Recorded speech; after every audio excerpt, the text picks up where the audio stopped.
Остановился на тротуаре. Вот здесь, да? Да. Штраф 3000 рублей административный в течение 20 дней полторы. За эвакуацию, не буду врать, не знаю. 7-8 Я будет, не да. знаю. Я скажу по административке, это другая контора, так что здесь не скажу.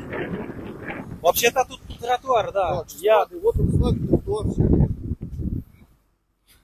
Ассаламу алейкум. Туғандар.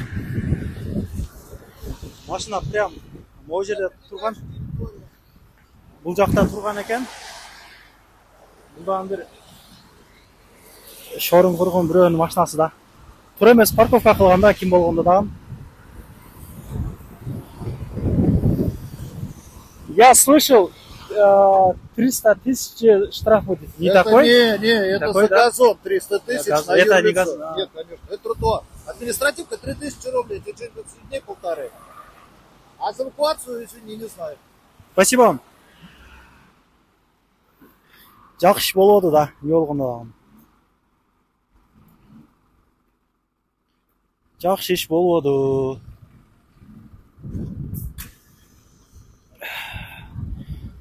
Шындай тротуарларға машинаңыздарға қойыңыздар, туғандар. Мен о жаққа өтіп бараттым еле. Анан бұл негізі дворға мұндай кіре тұрған жер, да? Бұл вообще тротуар.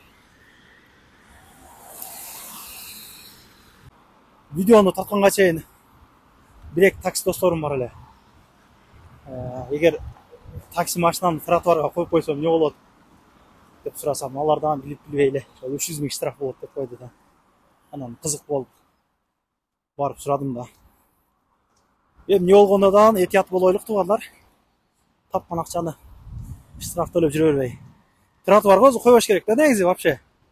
Анан Москвада 70-80% қырғыздар емейтін таксиде. Кім екендігін білбедім ғой. Ойлаңыздар. Рахмат барыңыздарға. Ошаны бір айтып қойын деп эле. Документтер так болбой кирди чыкты кылыш керек болуп жатса, мен Сүйүн акен сунуштайм. До конца айдашат. Кирди чыкты кылуучулардын регистрациясын базадан жана кара тизмеден бекер текшерип беришет. 24 саат бою чала берсеңиздер болот. Сүйүн эл кызматында.